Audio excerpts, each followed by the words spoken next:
Welcome to Chillin' 101. We hope this video helps. You start by preparing the exact clips you'll use. Import only the trimmed files so Capcut stays fast.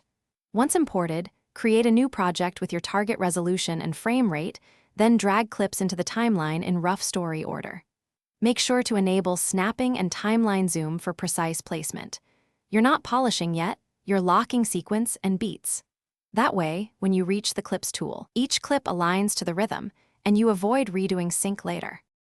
Now open Capcut's Clips panel and work clip by clip, starting at the first cut. Place the playhead, use split to isolate the exact moment, then trim outward with drag handles to fine-tune in-frame action. Once trimmed, use ripple delete to pull subsequent clips left so timing stays intact. For smoother motion, add a speed ramp or a freeze frame inside clips. These adjustments maintain clip length without breaking audio sync. Keep checking the main timeline playback to confirm transitions are seamless. Finish by scrubbing the full timeline and rendering a preview. Export using the project's chosen resolution and frame rate so nothing shifts. If playback stutters or a segment looks wrong, clear Capcut's render cache and reopen the project. That often fixes odd visual glitches.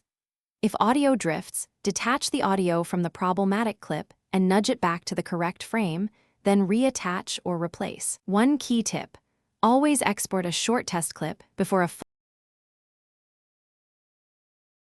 Thanks for watching. Consider subscribing if we helped you.